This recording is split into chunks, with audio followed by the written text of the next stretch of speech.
السلام علیکم ورحمۃ اللہ وبرکاتہ۔ بسم اللہ الرحمن الرحیم۔ پریویس کلاس میں ہم نے حروف را کے قاعدے پڑھے تھے۔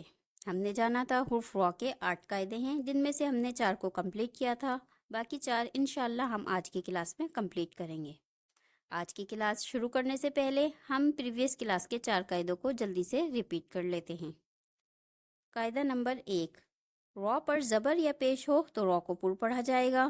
قاعدہ نمبر 2، را پر کسرہ ہو تو را باریک پڑھا جائے گا۔ قاعدہ نمبر 3، اگر را ساکن ہو اور اس سے پہلے والے حرف پر زبر یا پیش ہو تو را پر پڑھا جائے گا۔ قاعدہ نمبر 4، اگر را ساکن ہو اور اس سے پہلے والے حرف پر کسرہ یعنی کہ زیر ہو تو را باریک پڑھا جائے گا۔ آج کی کلاس ہم شروع کرتے ہیں۔ 5ویں قاعدے کو ڈیٹیل میں پڑھتے ہیں۔ اگر را مشدد پر فتحہ یا ضمہ ہو تو اس کو پر پڑھا جائے گا۔ فتحہ یعنی کہ زبر، ضمہ یعنی کہ پیش۔ را مشدد ہم جانتے ہیں جس حرف پر تشدید آ جائے وہ حرف مشدد کہلاتا ہے۔ ایسے ہی را پر تشدید آ جائے تو وہ را مشدد ہو جاتا ہے۔ مثال کے ذریعے سے سمجھتے ہیں۔ لیس البر ان تولوا، لیس البر ان تولوا، بر را پہ مشدد ہے، را پہ تشدید ہے، یہ را مشدد ہے، اس لیے یہاں پہ را کو پر پڑھا جائے گا یعنی کہ موٹا پڑھا جائے گا۔ لیس البر ان تولوا۔ چھٹے قاعدے کی طرف آتے ہیں۔ اگر را مشدد ہو اور اس کے نیچے کسرہ یعنی زیر ہو تو را باریک پڑھنا ہے۔ مثال کے ذریعے سے سمجھتے ہیں۔ من شر ما خلق، من شر ما خلق، را مشدد ہے اور را کے نیچے کسرہ یعنی کہ زیر ہے، یہاں پہ را کو باریک پڑھا جا رہا ہے۔ من شر ما خلق۔ 7ویں قاعدے کی طرف آتے ہیں۔ اگر را موقوف سے قبل یعنی کہ پہلے یا ساکن ہو اور اس سے پہلے والے حرف پر کسرہ ہو تو را باریک پڑھا جائے گا۔ سب سے پہلے ہم جانتے ہیں موقوف۔ موقوف وقف کی جمع ہے، اور وقف کا مطلب ہوتا ہے رکنا، اسٹاپ ہونا، ٹھہر جانا، جسے ہم آیت کو دیکھ لیتے ہیں ایک۔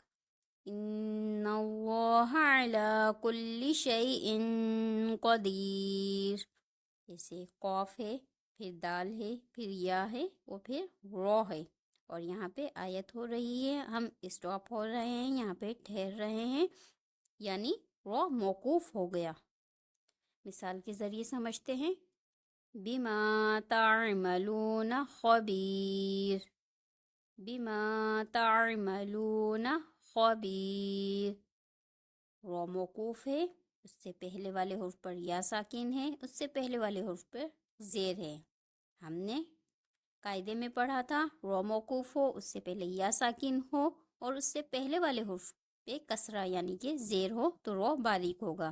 یہاں پہ دیکھیں، را موقوف ہے، یا ساکن ہے، پھر با کے نیچے زیر ہے، تو یہاں پہ یہ باریک پڑھا جا رہا ہے۔ خبیر، بما تعملون خبیر۔ 8ویں قاعدے کی طرف آتے ہیں۔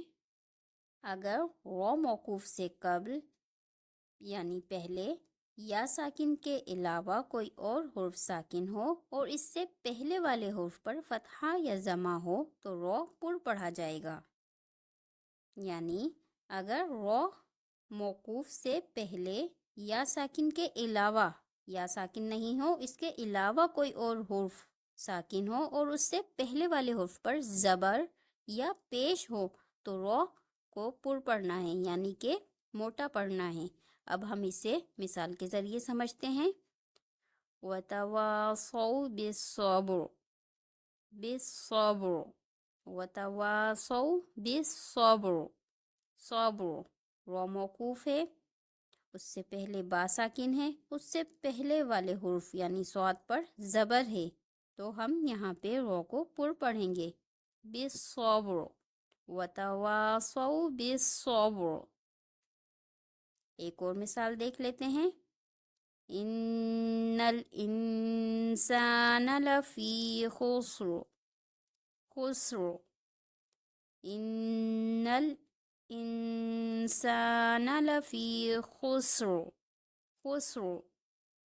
وہ موقوف ہے، اس سے پہلے سین ساکن ہے اور اس سے پہلے والے حرف پر خو پہ پیش ہے، تو یہاں پہ بھی رو کو پر پڑھا جائے گا، لفی خسر۔ ایک مرتبہ ہم قاعدوں کو ریپیٹ کر لیتے ہیں۔ قاعدہ نمبر 1، اگر رو مشدد پر فتحہ یا ضمہ ہو تو رو کو پر پڑھنا ہے۔ قاعدہ نمبر 2، اگر رو مشدد کے نیچے کسرہ ہو تو رو کو باریک پڑھنا ہے۔ قاعدہ نمبر 3، اگر رو موقوف سے قبل یا ساکن ہو اور اس سے پہلے والے حرف پر کسرہ یعنی زیر ہو تو رو کو باریک پڑھنا ہے۔ قاعدہ نمبر 4، اگر رو موقوف سے قبل یا ساکن کے علاوہ کوئی اور حرف ساکن ہو اور اس سے پہلے والے حرف پر فتحہ یا ضمہ ہو تو رو کو پر پڑھنا ہے۔ مجھے امید ہے آپ لوگوں کو آج کی کلاس حرف رو کے قاعدے اچھے طریقے سے سمجھ میں آ گئے ہوں گے، لیکن اگر پھر بھی کوئی بات سمجھ میں نہیں آئی ہو تو کمنٹ باکس میں کمنٹ کر کے مجھ سے معلوم کر سکتے ہیں۔ اس کے ساتھ ہی مجھے اجازت دیجیے، دعاؤں میں یاد رکھیے گا۔ اللہ حافظ۔